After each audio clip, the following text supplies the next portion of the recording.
Sometimes we try to improve our sound system by investing in new components, but the key isn't always buying more, it's about optimizing what you already have. In this second part, I want to share more advanced, but just as important, tips to help you get the most out of your system without spending a dime. If you're an audio enthusiast looking to upgrade your setup, this video is a must-watch. Want to build an amazing sound system? Investing a lot but not hearing much difference?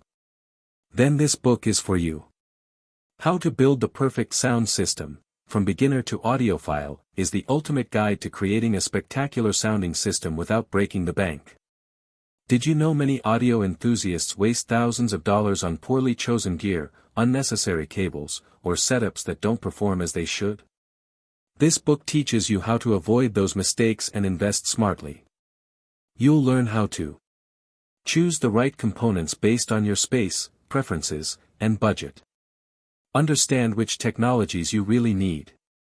Calibrate your system to get 100% performance. Build a setup with an optimized, sensible investment. It's not about picking the most expensive, most powerful, or biggest gear, it's about choosing wisely. And this book can make all the difference. Available on all Amazon stores. Don't wait, find the link in the description and start building the sound system you've always dreamed of today. Your music deserves it. Before we start, if you haven't already, subscribe to our channel. It's totally free and helps us keep creating quality content for you. We really appreciate your support. Let's get started. Don't make all changes at once. This might sound simple, but it's crucial. When you make adjustments, whether it's moving speakers, calibrating the subwoofer, or rearranging furniture, do it one at a time. Why? Because if everything sounds better or worse at once, you won't know what actually worked. Change, pause, and listen carefully. Use songs you know inside and out. Testing with new music can be misleading. Use tracks you've heard hundreds of times, on headphones and different systems. That way, you'll immediately notice if something sounds different, whether clarity improved, impact was lost, or a voice sounds more realistic. Familiarity is one of your best calibration tools. Listen at moderate volumes for evaluation. It might seem odd, but low volume reveals more details. At lower levels, it's easier to spot tonal imbalances, stereo image problems, or distortion from a component. Once you get great sound at low volume, everything sounds better when you turn it up. Check for active equalizers or modes. Sometimes we use an amplifier or streaming app with presets like bass boost, loudness, or rock mode enabled without realizing it. Before swapping speakers, check this. It's best to listen with everything set to flat, raw, with no artificial effects. That's your baseline. Physical cleaning, cables and connectors. Here's a tip few follow: clean your connectors.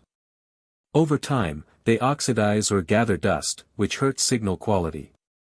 Use contact cleaners or a dry cloth, and check speaker pins, RCA plugs, optical or coaxial inputs. Sometimes a simple cleaning makes a noticeable difference. Rest your ears before making decisions. After 30 to 40 minutes of listening, your ears get tired, especially when testing. Take a break, go for a walk, drink some water, and come back fresh. You'll notice more differences with rested ears. Evaluating without auditory fatigue is key. Make sure your speakers are properly aligned. Many assume their speakers are positioned correctly, but they're not. Use a tape measure to ensure both speakers are the same distance from your listening spot and at the same angle. Even small differences of a few inches can affect the stereo image. Experiment with speaker height and orientation. If your speakers are too low or too high, and the tweeter isn't aimed at your ears, you'll lose definition. A small angled stand or a higher bass can dramatically improve clarity and the soundstage. Aim the tweeter at ear level. Manage hard surfaces in the room. Glass, marble, bare tables, these create acoustic reflections that muddy the sound. A rug, blanket, or heavy curtains can completely change the room's acoustics. No need for professional treatment, small changes make big differences. Keep wireless interference sources away. Phones, Wi-Fi modems, microwaves, routers, they all emit electromagnetic waves that can contaminate the signal, especially in analog sections. If you use a phone as a source, don't place it on top of the amplifier. Keep it at a distance with a long cable. If you have a turntable, avoid any antenna-equipped devices near the cartridge or phono preamp. Ensure your streaming app is set to highest quality. Apps like Apple Music or Spotify often limit quality to save data.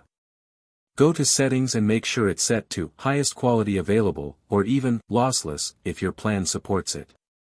You're paying for quality, don't waste it. Check your gear's actual condition. Though not free, sometimes investing in basic maintenance is worth it, especially if your equipment is over 10 years old.